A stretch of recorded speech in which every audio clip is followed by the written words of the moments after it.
guys, welcome to week 2 of Free Motion Friday. I'm Jen Frost with Faith and Fabric and I'm excited to welcome you back. So this week we are going to be working on a free motion pattern inspired by Rome.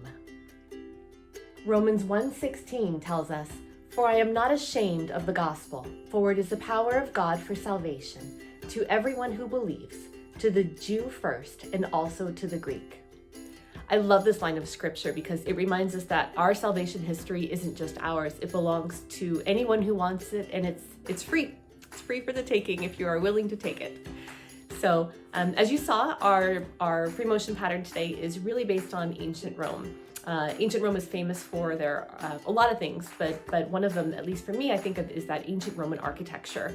And so our pattern today follows those ancient Roman architecture lines with the roads and the sharp turns. And so we're going to be working on that together today.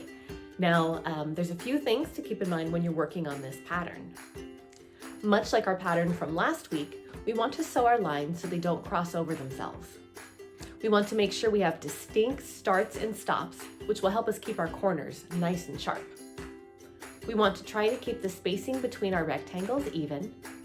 And we want to move around our quilt only by making right angles. Now this last tip is probably one of the most important. I found when I was practicing this earlier that if you don't start and stop at a specific spot, that those curves, that your corners will start to curve in a little bit. And you definitely don't want that. You really want to make those nice, sharp, tight angles. And you want to make sure that when you're moving, like I mentioned, you're only moving up or down, or left to right, or right to left, side to side. Otherwise, you are going to end up with some of those Roman streets are going to be a little bit more curved, a bit more of a Colosseum shape, if you will, than an ancient Roman road. Let's go ahead and get started. See, I've already got my machine set up for free motion. I've got my free motion foot on my machine. You'll see I went again with the open-toed foot. I feel like for me, this is probably my favorite foot to work with. I feel like it gives me a nice open space where I can really see where I'm sewing. I've got my glider pad on. We talked a lot about this in the first video on just how much it really reduces the friction of being able to slide your practice pad around. And I've got my practice pad. Again, these are all those really fun fabrics from me and my sister through Moda Fabrics. We've got them already set up to be ready to quilt, actually. Once we're done, I'm going to be saving all my practice pads to be making a quilt as you go pattern. We'll be showing you how to do that. And then I've got my thread through the machine. I'm using Sulky's threads. I think they're wonderful. They're from their cotton and steel line. Really great weight, nice, fresh cotton colors. I'm really happy with them. So today I'm going to be using an orange thread on an orangey-ish fabric. And so I think it's going to be fun to try to make it pop. And since we're making so many straight lines, I thought it would be kind of fun to try to do it on a fabric print that has straight lines as well. So we'll see if that's a good idea or a bad one. I may regret this one coming up in a little bit. So as mentioned, because I am going to be turning each of these into a quilt as you go, I am starting up in the corners, knowing that eventually this will get turned under, my edges will get picked up. So let's go ahead and get started sewing. I'm going to first pick up my bottom thread. Get that up so I can tie those off and make them nice and secure. And here we go. So again, I'm going to try to keep all of my stitches here with about, I don't know, say a half an inch to a quarter of an inch spacing in them.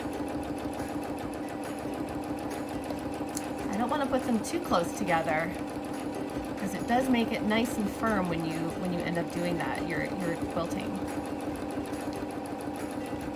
Moving nice and slowly through my quilt. These lines are actually making it kind of nice to be able to practice this stitch. Keeping a steady pace. And definitely making sure to start and stop at each one of the corners to make those sharp, sharp angles on the turns. If you don't start and stop on those corners, you're going to end up with a lot of little curves that you really don't want in there. Unless you want your Roman streets to be a little curvy. Again, your practice pad, your choice.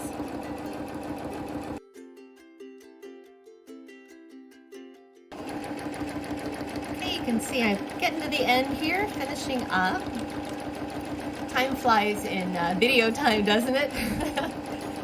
It's great that we can kind of speed through it a little bit so you don't have to sit here and watch me go through this whole little practice pad. It's amazing how long it actually takes to do 10 inches by 10 inches. Perfect. So I'm going to finish it off there on the corner. We'll give it a cut. And let's take a look and see how it turned out. Okay, so I've got my practice pad here and we're going to take a look at it together. So you'll see if we look on the front, it's a little harder for you to see probably than me, but the orange on orange was great. I love how it kind of blends into the background without overwhelming it, yet if you look closely at it, you can still see the stitching. Now, I really liked having these grid lines to practice on. It was really, really great. You know, one thing now I think I've learned for me is when I'm trying to trace with these lines, I don't know if I would use the same foot again. I have a second free motion foot for my machine that basically looks more, my machine it looks more like a bullseye, and it just kind of hovers above the fabric. And I think I may choose that one going forward for when I need to make the solid start and stops. I found with this one, because it kind of had that more pounding press feel, almost like a walking foot would, it made it a little harder for me to make some of those sharper turns. And you can see what I mean a little bit if we look on the back. Again, I am doing white on the back of all my squares. I think this will make the quilt look a little more holistic when I pull it together, but it also gives me a chance to really see the stitch work. So you'll be able to see here, if you look at some of the stitch work, it's pretty clean lines, and I was able to keep mostly a decent distance equal between each. You see some spots are a little bit closer than others, but I'm actually okay with that. There are some spots where I definitely need some work. My Roman roads wandered. Say that one a couple of times. Wandered a little bit up here. And you'll see this is closer when I started to get closer to the edges. I didn't have both hands on there. And so what a good lesson again learned is I probably should have pivoted the practice pad a little bit around until I can get a good grip with both hands.